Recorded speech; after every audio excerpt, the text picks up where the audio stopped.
Hello, I'm Mr. White. I'm going to be reading the 7th grade science. We're on chapter 3, lesson 1, What is Life?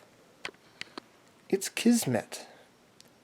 If you hear a loud noise, do you turn toward the sound to see what caused it?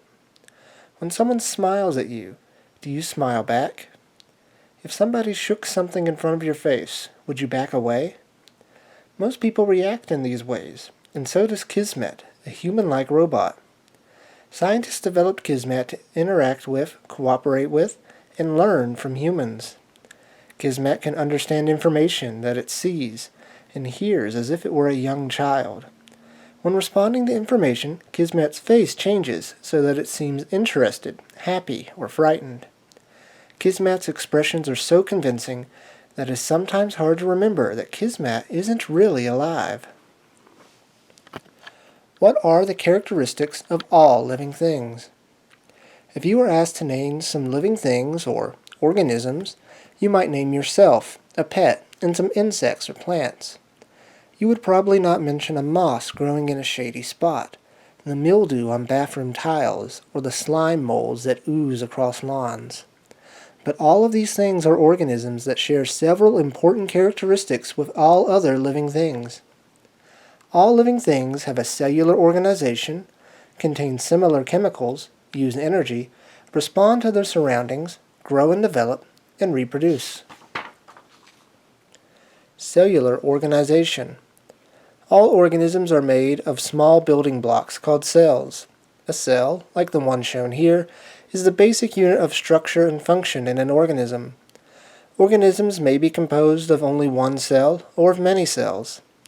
Single-celled organisms, like bacteria, are unicellular organisms.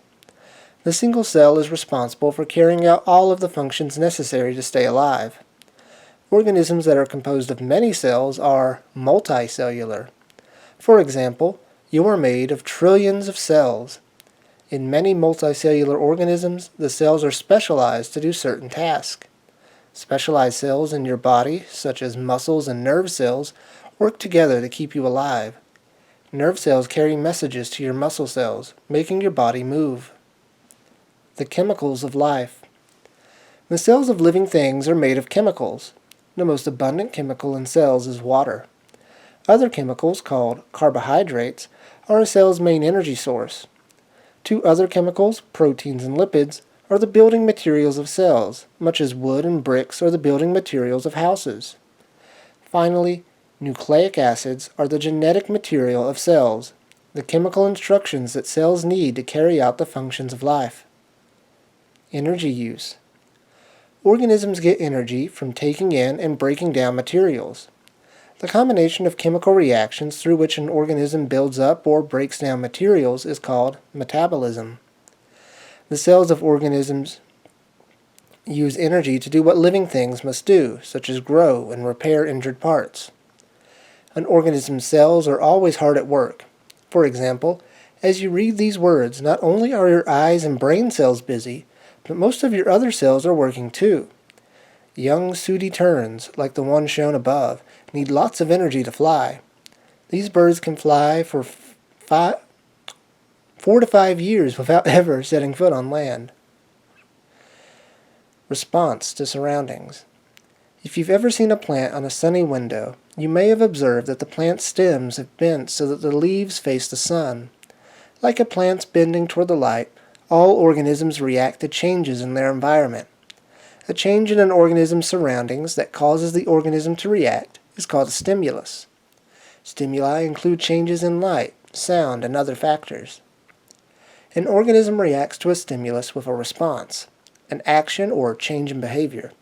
For example, has someone ever knocked over a glass of water by accident during dinner, causing you to jump? The sudden spilling of water was the stimulus that caused your startled response.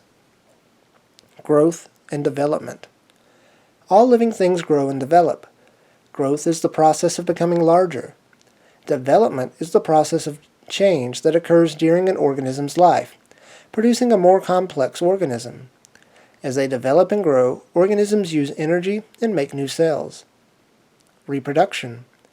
Another characteristic of organisms is the ability to reproduce. or produce offspring that are similar to the parents.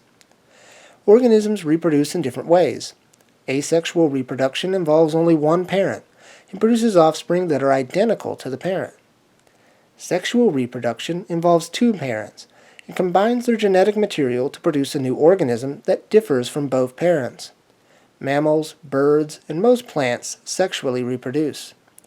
Penguins lay eggs that develop into young penguins that closely resemble their parents. Where do living things come from?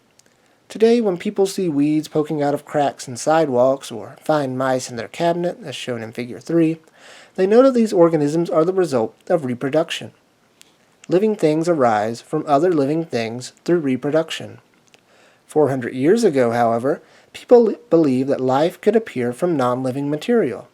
For example, when people saw flies swarming around decaying meat, they concluded that flies were produced by rotting meat. The mistaken idea that living things can arise from non-living sources is called spontaneous generation. It took hundreds of years of experiments to convince people that spontaneous generation does not occur. Redi's experiment. In the 1600s, an Italian doctor named Francesco Redi helped disprove spontaneous generation. Redi designed a controlled experiment to show that maggots, which develop in the new flies, do not arise from decaying meat. In a controlled experiment, a scientist carries out a series of tests that are identical in every respect except for one factor. The one factor that a scientist changes in an experiment is called the manipulated variable. The factor that changes as a result of changes to the manipulated variable is called the responding variable. Redi's experiment is shown in Figure 4. Francesco Redi's experiment. Francesco Redi designed one of the first controlled experiments. Redi showed that flies do not spontaneously arise from decaying meat. Here's how he did it. Step 1. Redi placed meat in two identical jars. He left one jar uncovered. He covered the other jar with a cloth that let in air. Step 2. After a few days, Redi saw maggots, or young flies, on the decaying meat in the open jar. There were no maggots on the meat-covered jar. Step 3. Redi reasoned that flies had laid eggs on the meat in the open jar. The eggs hatched into maggots. Because flies could not lay eggs on the meat in the covered jar, there were no maggots there. Redi concluded that decaying meat did not produce maggots. Pasteur's experiment. Even after Redi's experiment, many people continued to believe in spontaneous generation. In the mid-1800s, Louis Pasteur, a French chemist, designed another experiment to test spontaneous generation. That experiment, shown in Figure 5, along with Redi's work, finally disproved spontaneous generation. Step 1. Pasteur put clear broth into flasks with curved necks. The necks let in air, but kept out bacteria. He boiled the broth in the flask to kill all bacteria present. The boiled broth remained clear. Pasteur then left some of the flask as is. Pasteur broke off the curved neck of the other flask. Bacteria from the outside air now entered these flasks. The broth in the unbroken flask remained clear. Pasteur concluded that bacteria could not arise from the broth. The broth in the broken flask became cloudy, showing bacterial growth. This evidence confirmed that new bacteria arise only from existing bacteria. What do living things need to survive? Though it may seem surprising, flies, bacteria, and all other organisms have the same basic needs as you. All living things must satisfy their basic needs for food, water, living space, and stable internal conditions. Food. Recall that organisms need a source of energy to live. They use food as their energy source. Organisms differ in the ways they obtain energy. Some organisms, such as plants, capture the sun's energy and use it to make food. Organisms that make their own food are called autotrophs. Auto means self, and troph means feeder. Autotrophs use the food they make to carry out their own life functions. Organisms that cannot produce or make their own food are called heterotrophs. Heterotrophs obtain energy by feeding on other organisms. Some heterotrophs eat autotrophs for food. Other heterotrophs consume heterotrophs that eat autotrophs. They use the energy in the autotrophs' bodies. Therefore, the heterotroph's energy source is also the sun, but in an indirect way.